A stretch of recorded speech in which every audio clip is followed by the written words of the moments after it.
Hello, I'm Pam Hoffman, Everyday Spacer. I'm Jeff Miller, 2049 Outfitters.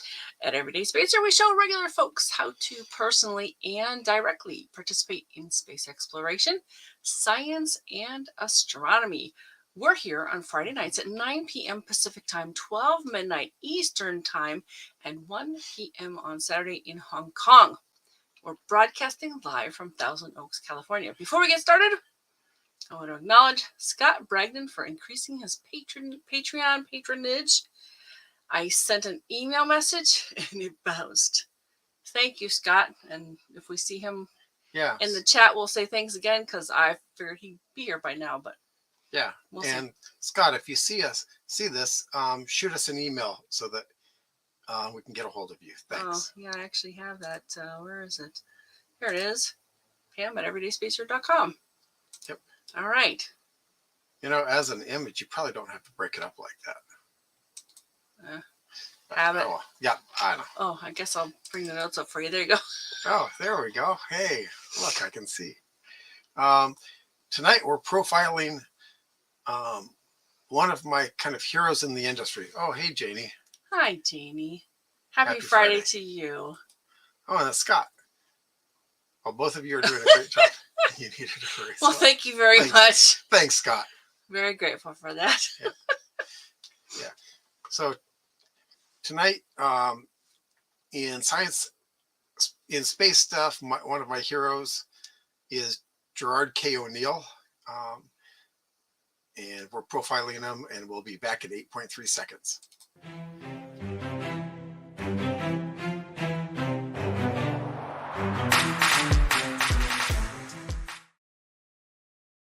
Okay, Dr. Gerard K. O'Neill inspired the people who inspired me. Okay, that's the script. I already kind of said that, but hey, okay.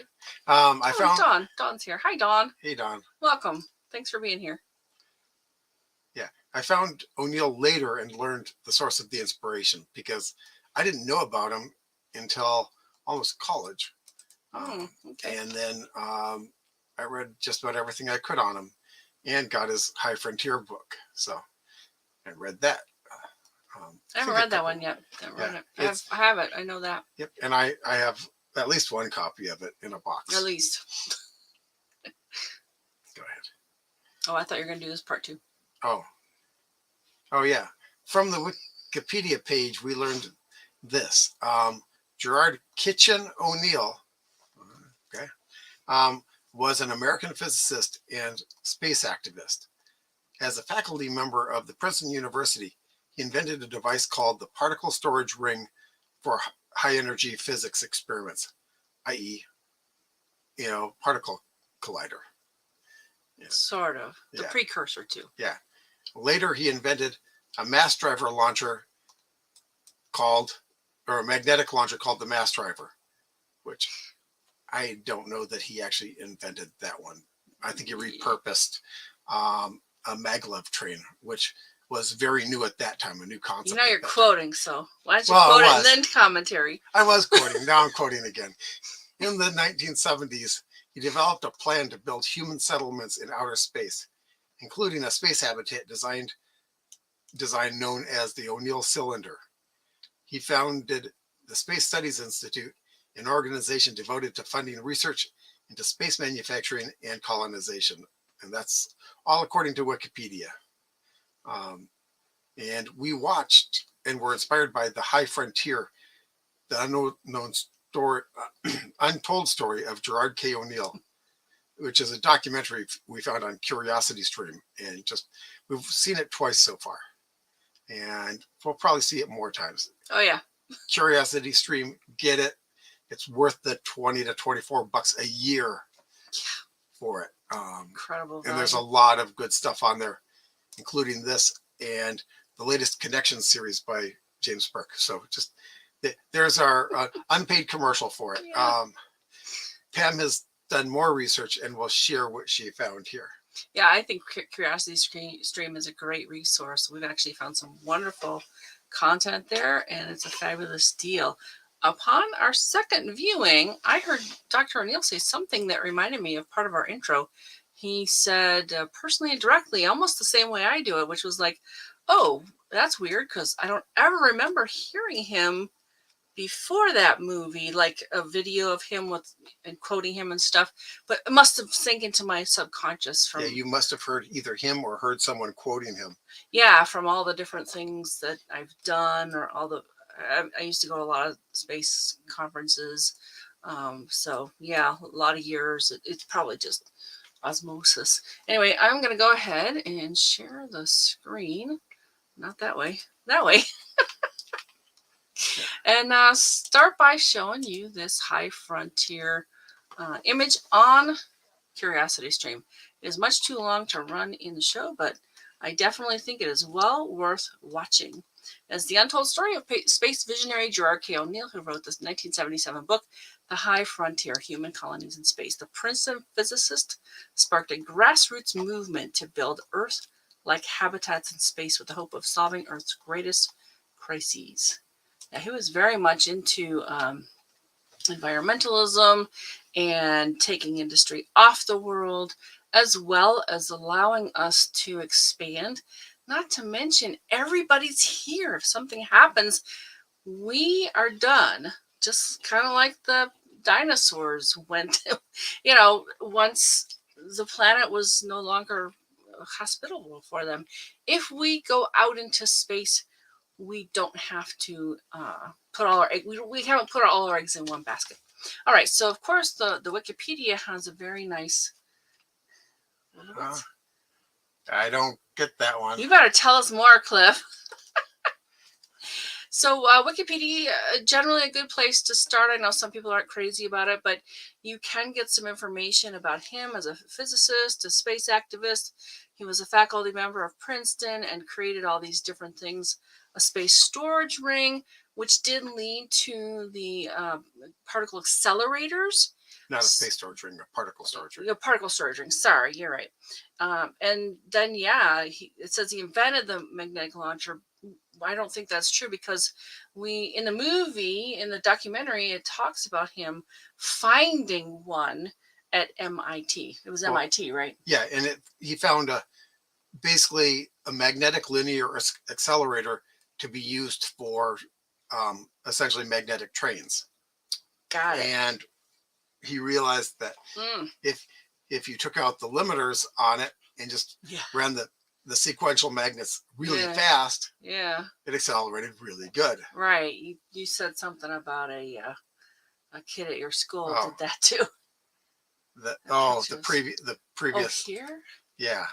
Oh, okay. Yeah, that's actually him. Someone's idea of a painting of Gerard K. O'Neill. Yeah. All right. So, of course, you can read any of this that you want to, and they've got some of the basic facts. What surprised me was his middle name, Kitchen. That's kind of unusual.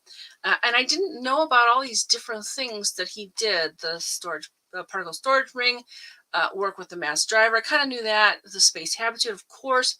A lot of us know them as O'Neill Station instead of O'Neill Cylinder, like this says here. And, of course, there's the classic look of one of the first paintings, I believe. And of course, he created this Space Studies Institute. I kind of knew about it, but I didn't quite realize that was like he was the founder of it. So yeah, he's a guy from the 50s and started this research at Princeton. Then you can find out all the normal things where he got his doctorate at Cornell. Different things, but I have a lot of tabs here. I definitely want to pique your interest, if not completely cover him, because I think you should go and read this too. There's some really, really great stuff in here. Like he tried to become an astronaut. He got very close. He was in, kind of one of the final rounds and did not actually make it to an astronaut. And he kind of, in the movie, his second wife, Tasha, mentions that he thought this was to his advantage because then he can go and do even more elaborate and things that weren't constrained by NASA's rules and that kind of thing. Of course, the famous book, The High Frontier. And you may recognize this. This is one of the covers I've seen, and I'm pretty sure I have a different cover, I think. Yeah, I think I have a different cover too. I've got at least one of these, probably more. But yeah, if you have this book or a different one, this is one of the main things he wrote, and it was more in the it became more popular. It was more in the public realm than kind of the things you do as a professor. Some of the papers don't really make it into popular life, but this book did. And he actually, because of this, became so popular. He kind of wasn't exactly up for prizes and stuff that Well, he might have gotten. as a particle physicist, and that's where he made his name. Yeah.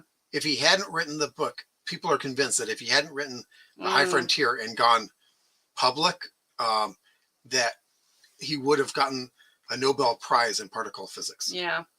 But that's okay. I think he's probably just as well known, maybe even more well known. Oh, interesting. I didn't even see this before.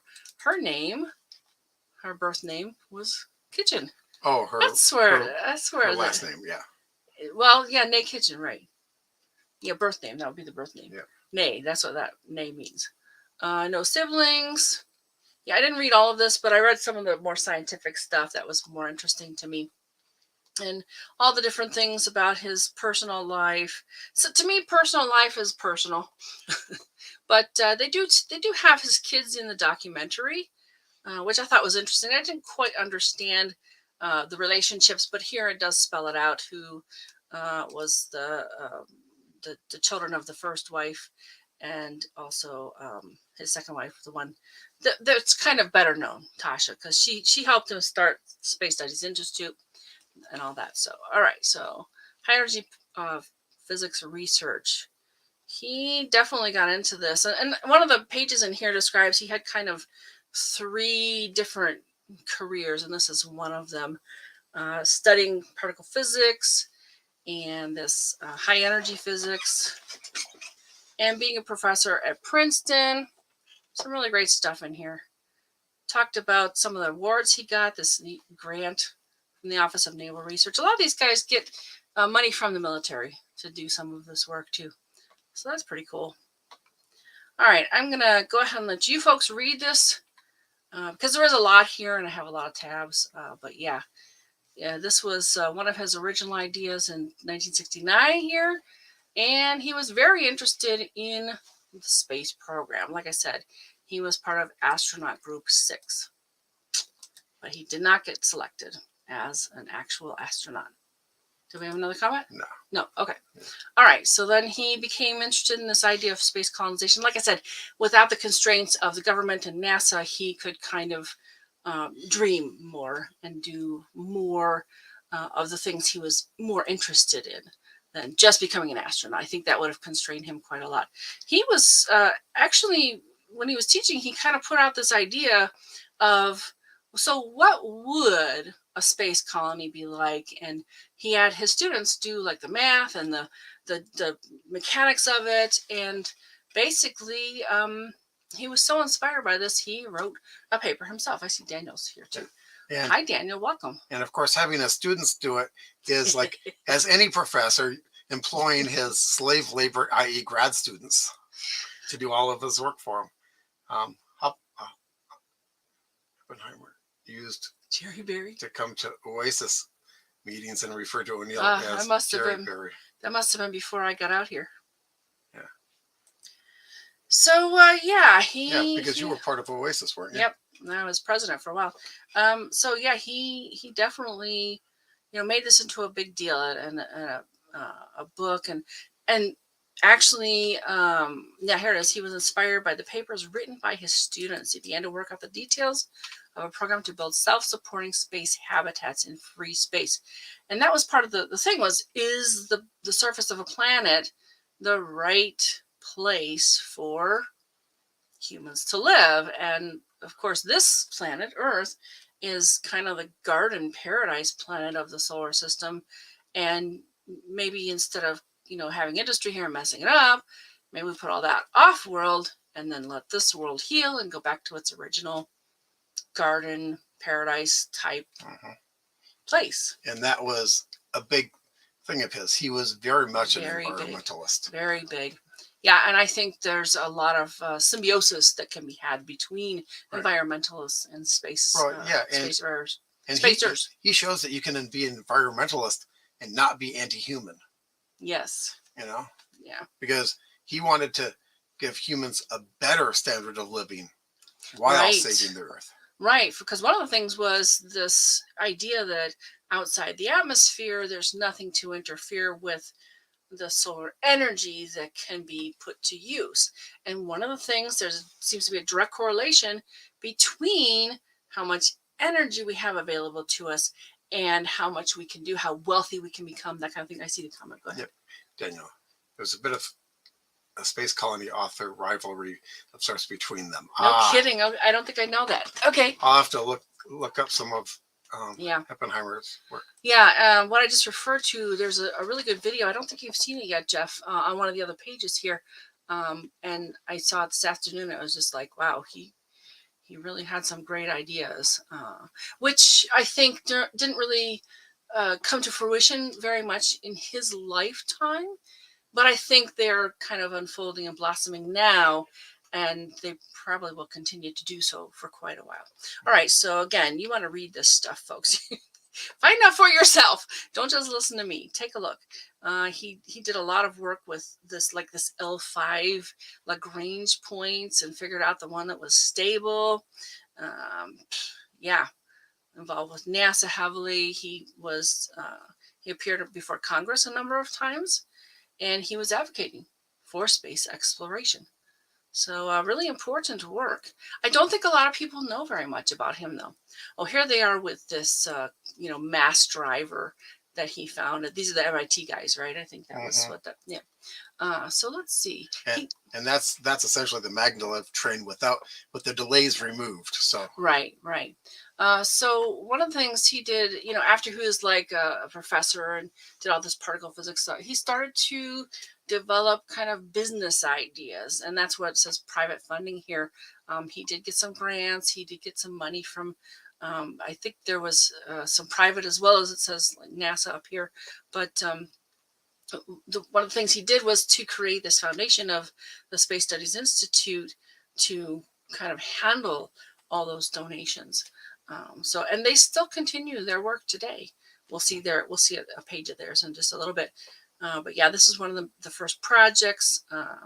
He created something, and maybe people remember this. It was kind of like the first GPS called Geostar. And wasn't it the one that Motorola bought? Yeah, Motorola bought it and turned it into Iridium. Yeah. But he did face some problems. Of course, everything. Here it is. Because of this book, he wasn't exactly taken as seriously as he would have if he had stayed strictly with science. But he had the idea of making this more available to the population, to anybody who could, do things. And it was very much, here's the theory, but here's how we make it work. And folks, let's get involved. Let's get everybody on board from all kinds of different places, different walks of life, different, like people who have money. Like right now we're seeing, in fact, Jeff Bezos was very much inspired by Gerard K. O'Neill. So yeah, now that we've got some of these guys that have money, they're building these things, and it very much parallels the whole process that we went through to get to what we have now with the airlines. At first they were very daredevils were flying them, and it was very risky, and the airplanes weren't that safe. So it was the people that weren't going to worry too much about that, getting up in them and going. And then you had people that were very well off who would take these flights, the barnstorming, right? So actually, the people well off weren't doing the barnstorming; they were taking the flights. They were they were taking those flights, Jeff. It was just, oh yeah, I wrote a paper about it like 30 years ago, and saw that this was a very definite possibility that it could parallel this. And yeah, these people were just like now. You're seeing a lot of very well off people taking these flights, the suborbital flights, in these fairly new spacecraft. Yep. Right. And by them paying for it, they developed the technology to make it cheaper and cheaper and safer. Yep. Cheaper, safer, better. Mhm. All the things. All right, so yeah, he did face some opposition, and none of the things he really created as a business person went very far. But I think they are starting to come to fruition through other people's efforts, and that would have pleased him very much. I think he was very much on board with making, again, regular folks Mhm. personally and directly participating involved with that. All right, so what else do we have here? Here it talks about his writing career. Yeah, I'm going to hit the highlights here, folks. Entrepreneurial efforts. This is That's the Geostar. Geostar system. Yeah, very Yeah. good stuff. Yeah, the precursor to GPS. Yeah, definitely, and he wanted to be very affordable and very useful to everybody. So, and unfortunately, he got leukemia, and so he didn't last real long. Well, what did it say up here? 92, I think. But I think he was like 1992. 65. That's Right. very About 1992, yeah. Yeah, 92. Yeah, 65. So he was gone at age 65. Kind of tragic. All right, what else do we have here? And part of the tragic part is that he spent the last few years sick, and that's what killed a lot of his projects because he wasn't able to devote the time to him because he was so sick. In fact, that's what lost Geostar. And some people are convinced that we'd be boots on the moon right now if Geostar had gotten up there to be like GPS, and it kickstarted that thing 10 years early. Yeah, but they have described this kind of last 7 years of his life as some of the most productive. Yeah. So there's probably work of his that will still continue to unfold and benefit humans for the foreseeable future. So very good stuff. I think it's well worth looking at this, folks. But I am going to move on. And something weird happened. I found this for the first time, Wiki One. It looks almost exactly like the Wikipedia. So it's out there. If you don't find Wikipedia, maybe it's over here. But I want to go into this O'Neill cylinder. And what's interesting is that I've never heard it really called O'Neill cylinder, rather an O'Neill station, right? And of course, the famous Babylon 5 show really pretty much portrays an O'Neill station type of place. Yeah, they were inspired by the O'Neill cylinder.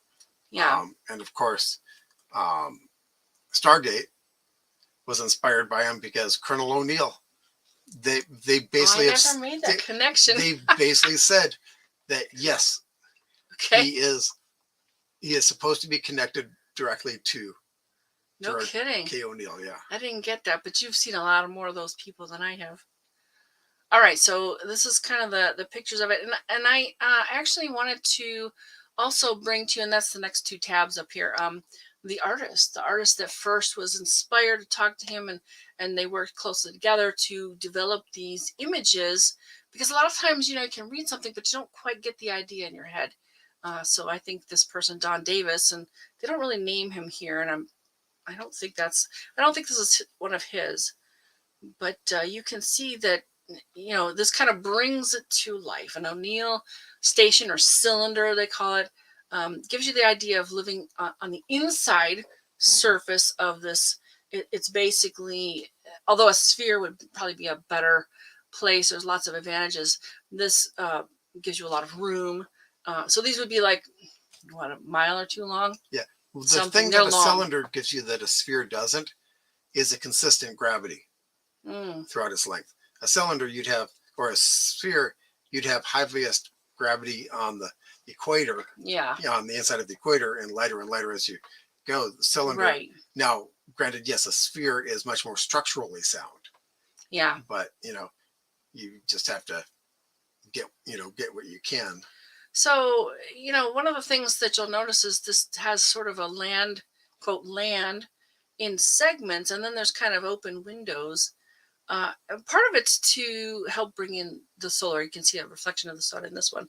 And part of it is to see out. I mean, we don't have to live on anything in particular when we're out there. We can build up whatever we want. Oh, I think this one is one of the first ones that Don Davis created. And it was very much based on one of the things O'Neill said was about the bridge. Is it the The Golden Gate? No, the bridge in Sausalito. Sausalito. Okay. Oh, did we get a comment? It looks like. Oh, yeah, Cliff.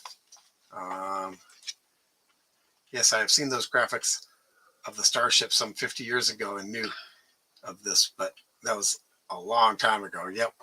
Yeah, I think it's very much in the consciousness of people, but maybe we may not know exactly where it came from, why it's important. Mm-hmm. And they did do some development of this, so it's kind of evolved. It's not quite the same as the very first images. In fact, they call it Earth 3 or something. But yeah, I think you really want to. Yeah, here it is, Island 3 design, better known as the O'Neill cylinder, consists of 2 counter-rotating cylinders, which I think is very smart because there's a lot of problems with getting things to rotate. And just like the space station was supposed to, but there were problems, so it doesn't. Oh, it's because they needed parts that didn't rotate.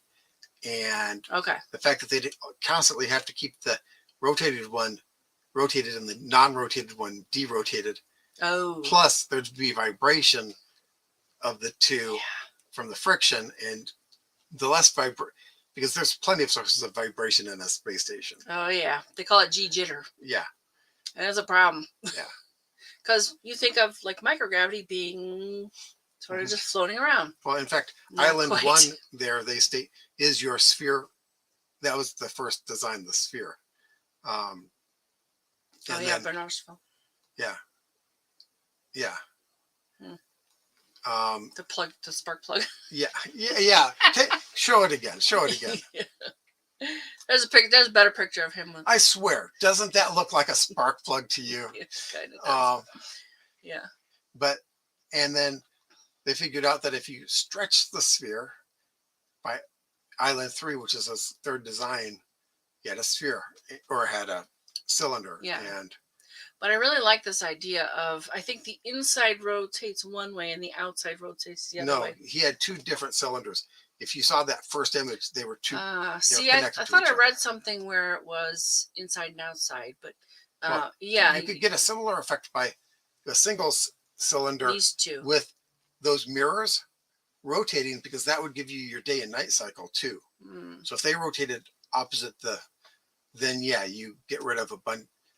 Well, you introduce some and you get rid of some instabilities, because the bad thing about rotating a cylinder is that it starts to precess and it can get wobbly fast.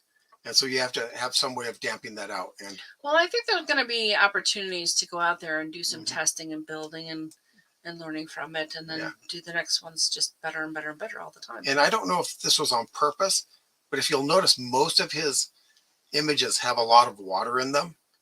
Yes. Water is a great dampener. It's very so purposeful. I don't know if he did it on purpose. He did. As a dampener. Oh, I don't know about that. Or just because he likes nature. He wanted to keep as much nature in the cylinder as possible. Well, and that was for the human aspect of, right.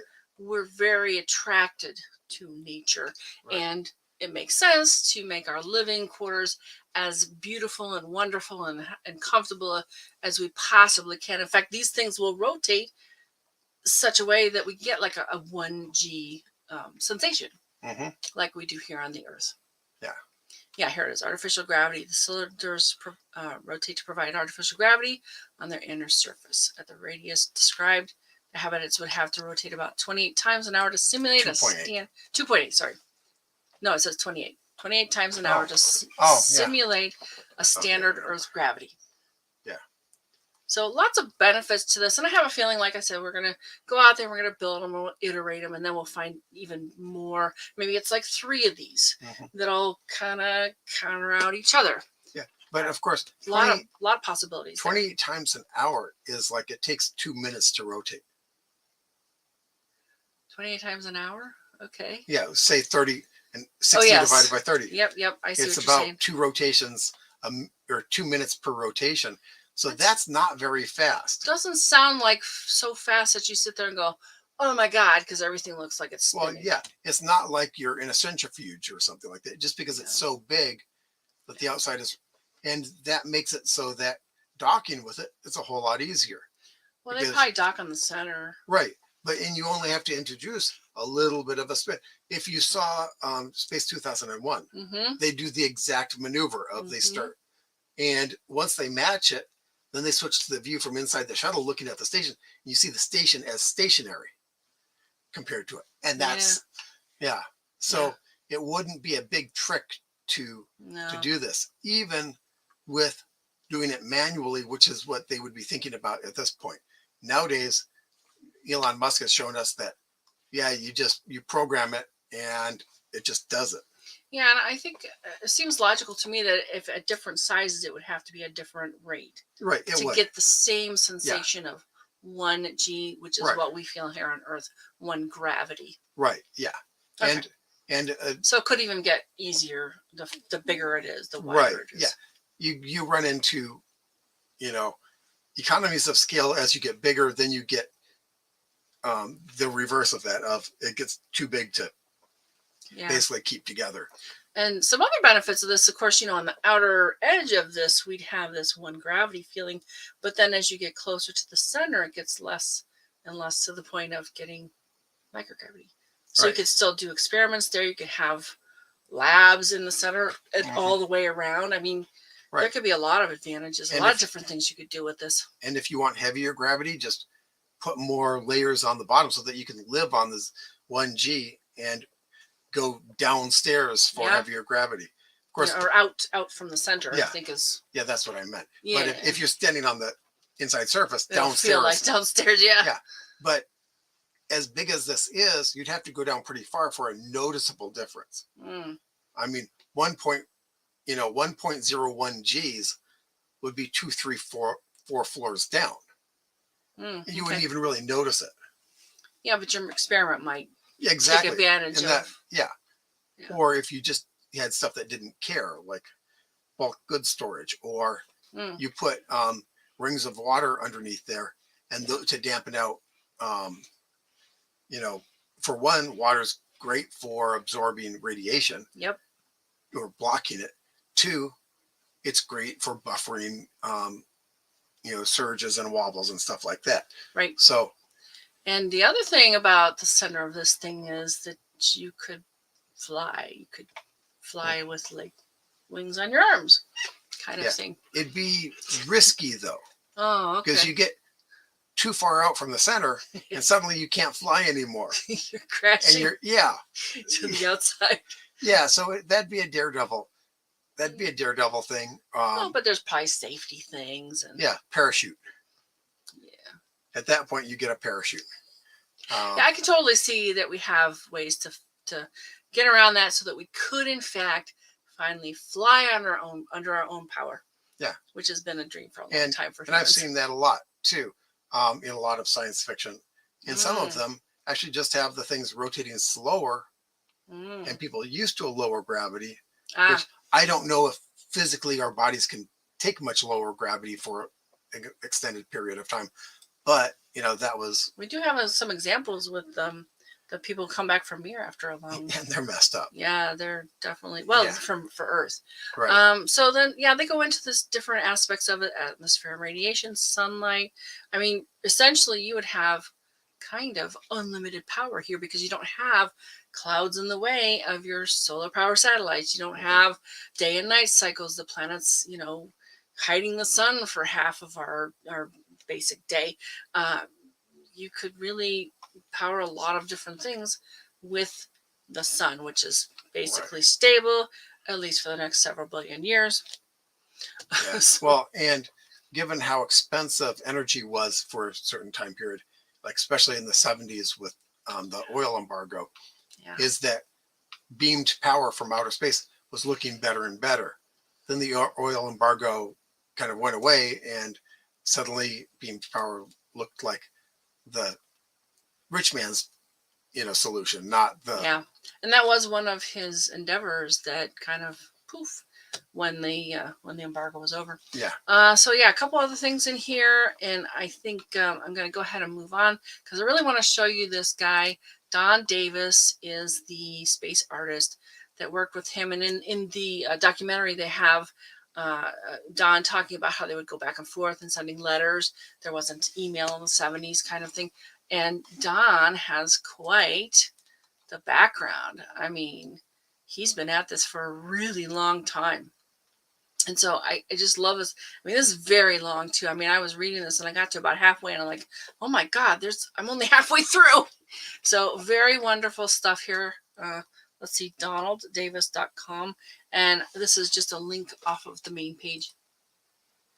I think we will hollow out asteroids and use the material for Stanford torus.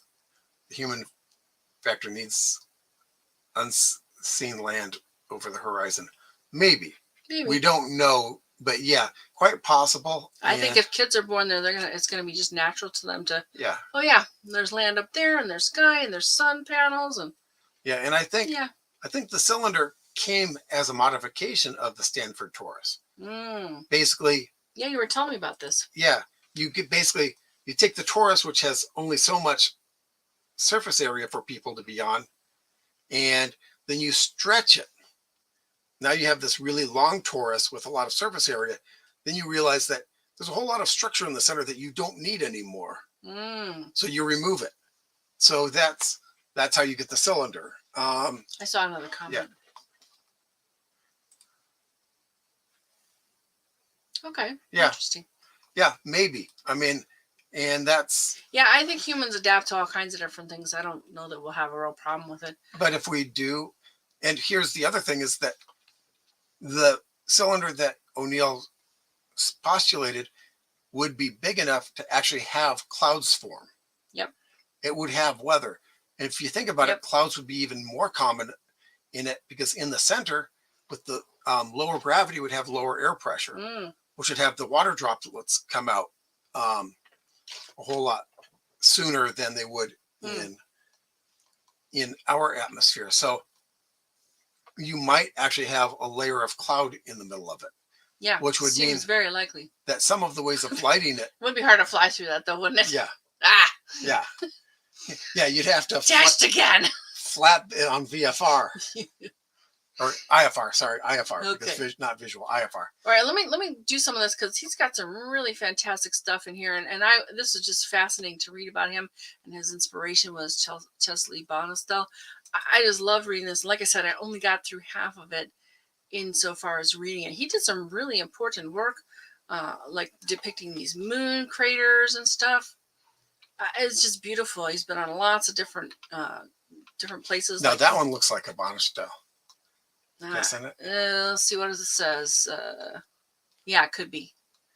Yeah. Okay. Yeah. Again, that was one of his inspirations. But this is him. Don Davis painted this. That was just fascinating to me. It looks like a photograph. Yeah. And just all kinds of different work. Oh, yeah. He took a bunch of, scroll up, the tiles that they did, and he did a painting based off of them. Oh, what a marvelous way to really get a view of that. And it would be very technically correct. So I guess he stayed in this place for a long time. And look at this. He painted the interior of it. Literally and literally. No, this is his painting. This is this artwork. No, I know. But I think that painting is his painting also. That's what I'm saying. Oh, this painting here of the mansion. Yeah. Oh, you're saying, I think that's a painting of it. Of the interior of, okay, maybe. Yeah. And he talks about being here for quite a while and living with these folks and working for them and how it helped him to really get his artwork underway and mature it and stuff. Anyway, beautiful. Yeah, this is about the moon craters. Anyway, again, I didn't get through this whole thing. I think it's wonderful. I think it's worth reading and understanding more about this person who took Gerard K. O'Neill's idea and brought it to life in this graphic form. Look at that.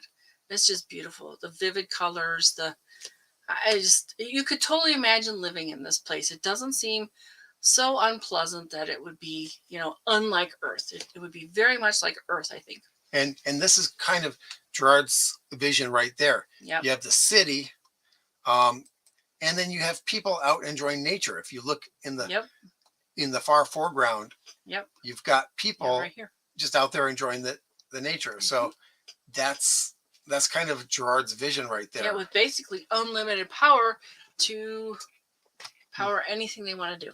An unlimited surface area, theoretically. Yeah, because you could build numbers of these eyes. I don't know. Anyway, he does talk about, his artwork and where he's been and what he's done. And it's just fabulous. I kind of zoomed through the end of it for myself. Oh, yeah, he did this eclipse painting. That's amazing. But yeah, definitely go ahead and look at this, donalddavis.com. And I think what I did was I clicked on the bio and then the paintings and stuff. Anyway, let's move on because I think we've been at this for a while. Oh, I thought this started at the top. So apparently a number of other artists have done this work too. And when I saw this, I was like, oh, I didn't see Don Davis's name. So maybe he didn't do this one. No, this was for a little while. Guidice. Where do you see it? Painted by Rick. Oh, okay. I would say Judice. Judy. It sounds Italian to me. Okay. So yeah, that's not Don's. I forgot I saw this before. And this, I don't even think it's, they have one of Don's until and there's you get to the third or fourth one here. Yeah. Well, and you can see the difference too, because people took the concept of it. This Rick took the concept of it and drew it, whereas Don talked to Gerard and did what Gerard's vision was. Here we go, Don Davis. A dramatic side view of an O'Neill cylinder.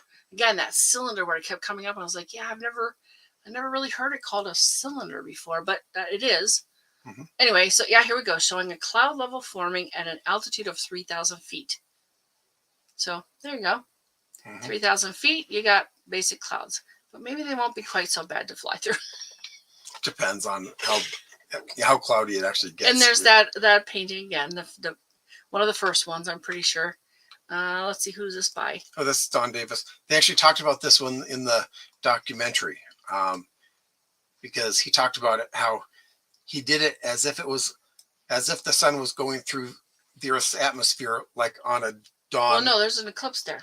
Oh, an eclipse, yeah. He mentioned the eclipse. Okay, I thought the Earth was eclipsing the sun, according to the station. And it was just like the edge of the atmosphere turning everything looking red. All right, well, here's what it says. O'Neill cylinder vista with ruddy hues caused by a solar eclipse, which would be more common at L5 than on Earth, but still infrequent. The cylinders are large enough to have weather, which could even be made to change with the seasons, perhaps depending on a colonist vote. I love it. So yeah, a variety of different ideas and what this might look like. I think a lot of these have been just looking at it, but this one seems to be looking down to the end cap of the cylinder. So anyway, some really nice stuff, and this is the NSS.org page, and NSS is National Space Society. What else do we have here? And here we go to the Space Studies Institute, which is this not-for-profit organization that they founded. This was Gerard and his wife, Tasha. And I think it just really explains what he wanted to do long-term, what he was, inspired to do with his life. What do you want to be when you grow up? This is the kind of thing that I think manifested itself for him in his life. And if you look at that last paragraph right there, they were actually looking at the moon poles for water. So even back then, they were looking for it. And it wasn't until somewhat recently that we actually found it and said, okay, yes, this is a real thing, not just a hope. Yeah. And this page isn't very long, but I think it's very useful because it does have some good reference things. Let's see what else we have here. Oh, this is the Space Studies Institute website itself. And I didn't delve into this too much, but I did look at this one article. They're still on Facebook. And I thought it was fascinating what they said about it, but let's see what we got here. Yeah, more news. I think it just, join and support. So you can become a member. You can support them financially, the programs. And it looks like there's still something going on with them. And these were started by Gerard K. O'Neill. Solar Power Satellites. All right. So one of the pages that is, where did it go? I think it's over here. There's a page about him. So I thought that was really nice too. This is the one about Facebook. So you can find him on Facebook. You can find the Space Studies Institute on Facebook. I'm going to just read this. It was just asked after a simple little post started having some fun discussion why a professional organization would still be actively putting things out on Facebook. It was a valid question considering the recent activity, and the answer is based on space history. Here we have this kind of a magazine, they might say, with Willie Ley because people will see it. That's what they're saying. That really is Willie Ley. He was a famous science fiction author. In Fate magazine, Fate was a rag, and the Loch Ness Monster and Hypnosis titles that shared that issue cover were on the more normal side of Fate's standard fare. So why did he write for them? Probably a main part of it was that he worked in the day of pennies per word. So to pay for his rent and his daughter's food, he had to write a lot. But he was still known as a man of integrity, and he had a large stable of other publications that would take anything he wrote. So why tempt fate? Because that was where there were people, just like Facebook. And here it is. Here's the Space Studies Institute page with this beautiful painting. And yeah, they're still posting things currently. You can get a hold of them. Got the website. Beautiful stuff. All right, here it is. This is the life. And they do have some of the same information as the Wikipedia page. I won't go into it. But here is the spark plug picture. Mm-hmm. And Jeff was like making a jab at it. Oh, it looks like he's... What did you say exactly? Something about space. Yeah. I forget what I said. Yeah, that's okay. So yeah, here it is. He had 3 careers. And let's see, do they actually talk about it? The first one, education and the programs, the storage ring. And then like, what did they say? I think the second one was writing. Definitely worth reading though, because of course this is his organization. I think it's a great place to find great information. You know, the Wikipedia page may or may not be all true, but this page they're going to be very careful about what they put out here. Yeah, book, writing, and then entrepreneurship. This is the video I watched earlier, Jeff, and it's like something like 48 minutes. But I thought it was really, really good and really delved into some of his ideas about this. And I think it's the full version of something they referenced in the documentary. Okay, yeah. That looks a little bit familiar from in the documentary. Yeah, here it is, The Vision Uncut. Okay. That's what I was looking for. So well worth a watch, folks. And this is ssi.org. And you can find it, I think, where was it? Somewhere. It says The Life of Gerard K. O'Neill. All right. And so the library, of course, has his books. The High Frontier, certainly one of them. There's another cover. You may recognize that. Let's see. I think, this is John Lewis. So that's not his. But this Technology Edge book is one he wrote. And also 2081, which, I don't see it here. I thought, there it is, 2081. And the subtitle is A Hopeful View of the Human Future. I think that's over here too. And I provided a link in the description of the video to this exact page. I just put Gerard O'Neill, and it has a bunch of the books by him. Yeah. And I don't remember ever seeing that cover or this one really. Yeah. Till here. That's with Dick Lair, somebody else. But yeah, there's some really good stuff here. They actually put this in the documentary, didn't they? Yes. We saw sort of the top of this book. And that led me to look for it. And one of the things that I'll be talking about is that I found this, since it was a NASA study. You can buy it here for $15.50, or you can download it from NASA for free. Yeah. So, and I'll show you where. I should have had that up. I could have. Okay, anyway. All right. So then it goes on to a couple other things. Sometimes there's stuff in here. It's like, what does that got to do with it? So it's a little confusing, but and there's some other stuff in here which is kind of fascinating. It had to do with like if you really want to get involved with this, start by reading his letters. And I don't know if you can bigify this. Yeah, it looks like you can read the actual letters. So I don't know what else is in here. I just found it after I watched the video because I was kind of perusing this page some more. Oh, maybe they've reprinted it here. Is that what that looks like? It does. No, newsletter. Anyway, so we've got a couple of them. Yeah, newsletters from, I guess, Space Studies Institute. And they've run some conferences too. But it seemed like they were kind of, it hasn't been very recently. And I think it was every 2 years anyway. But they do have conference archives here. Yeah, just look at that artwork. Yeah, it's beautiful. It's beautiful. And I don't know exactly how recent these are. Anyway, let's see. What is this thing? Oh, I wanted to reference this because we'll see these like 600 MeV, and I had a definition of it here. It's millions of electron volts. Yeah. So I didn't really talk about this thing, but I wanted it there in case I did. All right. So there's some really wonderful articles about the documentary itself that I found. I think we're running long, right? A little bit. And here's a National Space Society again. Look at this. That's a really nice drawing of what kind of the outside of it would look like. So really good stuff about the documentary itself. And National Air and Space Museum. I think this is more about him. And it's not that old, December 29th, 2022.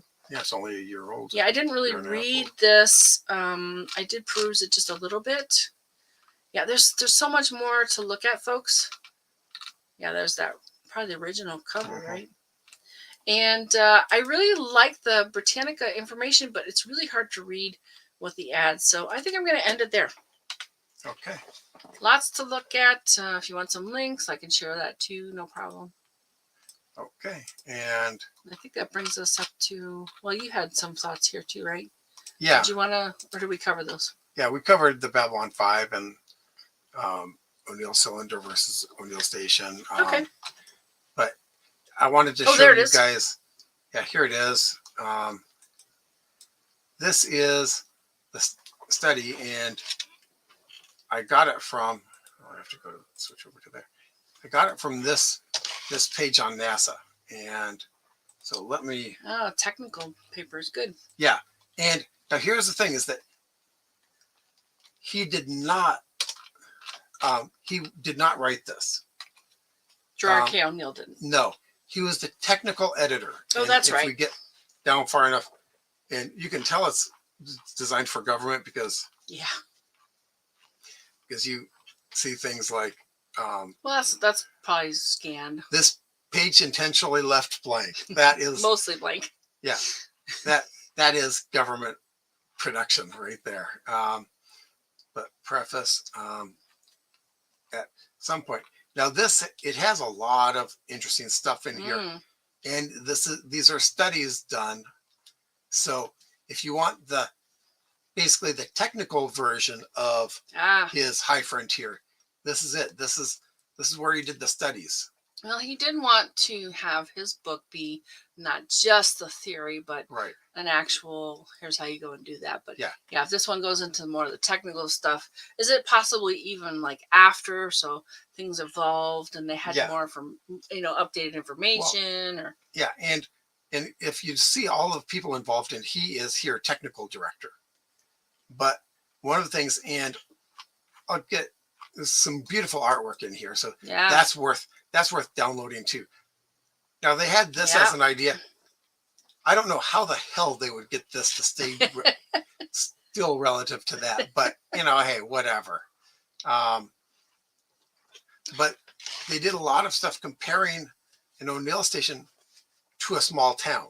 And so they looked at demographics of a small town compared to their proposed demographics. Cool. So, here is, here are the orbits. And if you look at velocity increments, I mean, this gets into, if you like crunchy stuff, this is the crunchy. So excellent. Yeah. So total energy above Earth's atmosphere, total energy at Earth's surface.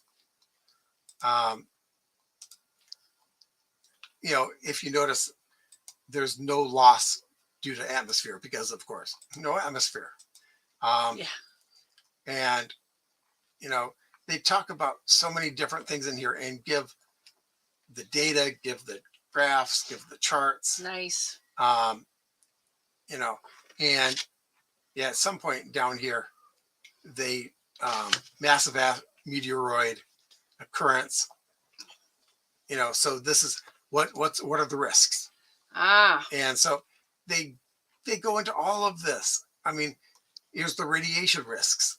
And looks good. Yeah, and if you notice, references up the wazoo. So if you really want to go hardcore into it, here they are. Nice. This is, I like this one. Yeah, it's beautiful. They had some views of that same sort of thing in Babylon 5, right? Yeah. Take a look at this compared to Babylon 5. Yeah. Not quite the same. No. This is actually in a toroid. Okay. You can see it slightly angling up there. Yeah.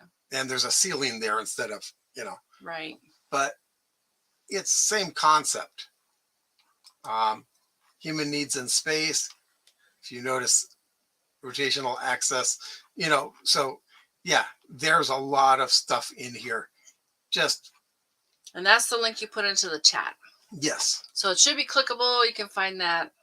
Yeah. Gosh, you're not even halfway through. Yeah. It gets you to this page where you can download it. God. I didn't want to take you directly to the PDF just in case they move the PDF somewhere on their site. They should update this link. So Got it. I think that'll do that because I could just zoom through it, geeking out on it. But yeah at some point maybe that's a show. Yeah, they had a study of here's a small town, here's the space station, and the sounds interesting. Yeah. So you want to do this bit? Oh sure, why not? Okay. Some stellar events this week, January 19th through January 26th. Oh hey Janie. Thanks for another fun, interesting physicist and space activist and the artists who depict the material. Yep, fascinating and fun. Thanks for your research. And thank you for that, Janie. Very nice. And we're so glad you're here. Yeah, I kind of consider Gerard K. O'Neill maybe the original everyday spacer, except that, he was a professor and stuff like that, and he started it. So, you downloaded it. Oh, you used to own the hard copy, yeah. Well, you did. Oh, interesting. Way cool. Okay. So January 19th through January 26th. January 19th, tonight, Uranus and the moon are in conjunction. January 20th, Pluto and the sun are in conjunction, of which you'll see one of them. Yep. And not very long if you stare for long enough. January 22nd, the moon rides high. Keep moving. They should have that on April 20th. She puts up with a lot, You gonna do this or should I? January 20th. I'll get to it eventually. Uh-huh. January 25th, full wolf moon. Not the best time to observe because of the big bright moon and werewolves. That will be in the sky all night long. I don't think the werewolves will be in the sky all night long, but okay. Not for very long. No, they fall. Okay. They go, woo, splat.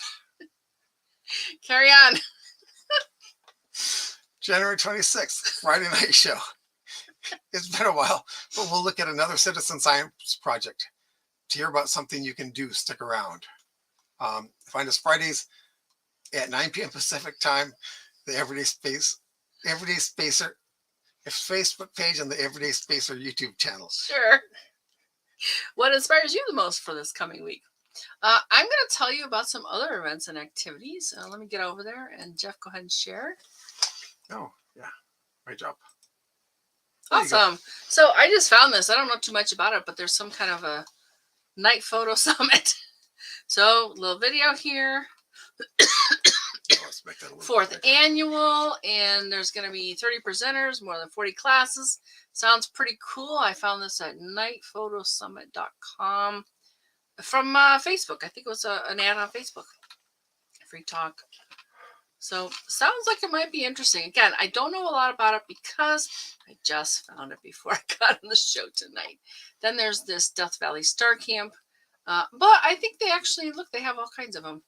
So there's something involved with all of them. And just for you, Cliff, you will be here during this event. Well, it kind of seems like it's going on for a long time. February 9th to March 30th, special lecture nights, February 9th and 10th. I don't know exactly what this is about because I just found this before the show too. So we'll have to check it out. All right, then we've got this April 8th again. We've got lots and lots of different places talking about the eclipse. This is going to be the eclipse. It is cutting across. I have one of these pictures here. Where is it? Here it is. It's going to cut across the United States, and Mexico, United States, up into a little bit of Canada. So that's another event. I think this one's, yep, in Texas. 79 days. Then this is, I think this one's in Indiana, the Great North American Total Solar Eclipse. I think this is at a church. Yeah, Cup Creek Baptist Church. Again, I just found this today too. It sounds like you could go and park and pay for it. There's a pet parade, and that's about it. Then there's an ISDC. This is an annual event. I've actually run one of these, the 14th Annual International Space Development Conference. We did it in Cleveland in 1995.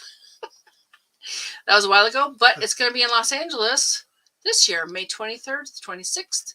We'll probably drop in at least. Yeah. If that's the annual. Yes. And you did it in 1999? Nope, 95. 95, okay. And it's 2024. I think they've missed a few years. What are you talking about? They've done it every year. But if this is the you said this. No, I did the 14th. Oh, you did the 14th. This is 30 something. I don't even know. I thought you said that this one was the 14th. No, mine was the 14th. Okay. That makes more sense. 42nd. Here is 42nd annual. Oh. International Space Development Conference. But anyway, they do a lot of different events. Sometimes there's tours. Mm-hmm. I know at mine we had like 600 people. Look at that event, our display. Wow, that looks really good. But yeah, if this is something you like to go to, you're in the area. I think it's not too expensive compared to a lot of them. It's a Sheraton Gateway, Los Angeles. It's basically the road into LAX for folks who know about the area. You know, a lot of things that I hear make a lot more sense after you explain them. Okay. This kind of looked interesting. I did find this a few days ago, but it's a video on demand. It's going to be available on February the 7th. It's a Wednesday at 9 p.m. Pacific time. You can pre-order it now. The artist and the astronaut, sorry. I don't know much about this, but yeah. Oh, it's a love story between the artist Pat Music, a civil rights activist, and the Apollo astronaut Jerry Carr. Oh, I wonder if this is based on a real story. Yeah, documentary. Okay. There's the eclipse, and I have lots and lots, like the Viper thing. I actually signed up for that finally. There's a ton of stuff in here. I am not going to do all of it. You've seen a whole bunch of it already. So yeah, let's go back. Okay. What else do we have? What else is on this show tonight? Oh, you're up. Okay. Good to know. Now they know too. If you or someone you know has done something interesting involving space exploration, science, or astronomy, we'd love to share our live. Join us again next Friday, January 26th. I'll take a look at a Zooniverse project called Planet Hunters Test, which is very similar to a Planet Hunters that we did before, but it's with a different data set and it's a different process. I've played with it some. And so we'll be doing Planet Hunters Test next week. Cool. Unless, of course, it fills up by the time of next week. Then we'll do something else from Zooniverse. Yeah, I do have a couple of people. I have a couple of, how do they say in fishing? There's some lines in the water. Oh, for guests. Yeah, for guests. Yeah. But so we'll see what happens. So next week is a Zooniverse. But, you know, if. Oh, are you saying if they fill up? If it fills up, I'll find a new one. Yeah. Okay. But what's one of the ones that needs the most help? Didn't you pick a? Yeah, this is on. They allow you to sort by needs help. So that's what I picked, and this was at 0% done when I looked. Oh yeah. So hopefully it'll, But then of course another one that I looked at was at like 1%, and then it was done by the time we got to it the next week. So got it. Well, we'll see. So one of the things I forgot to do last week, and I always love doing this, is a shout out. Thanks so much for being here, Janie and Daniel and Scott. Scott was here, and Cliff and Dawn. Did we get everybody? I think so. We appreciate you being here so much, week after week, and you stick around and listen to our antics. Yeah, you. So yeah, come back next week. Oh, it said new comments. Did we get a new comment? Who said what? Nope, that was Daniel. All right. Anything else from you? Nope. Oh, I sure? got a new comment too. Oh. Nope, that was Cliff. Oh, Cliff. Oh, wait. Good night. He says good night. Yeah. Good night, Cliff. Good night, folks. We'll look for your comments, even if you do them after the show. No problem. We'll try and answer if we can, or find somebody who will. So, yeah, that's it for tonight. Have a great week, folks, and good night. We'll see you on Friday. And have fun watching the High Frontier, because that's really good to watch. Yeah, we've seen it twice, and I don't usually do that. And we might see it again. Yeah, we probably will. Okay, have a good one. Bye.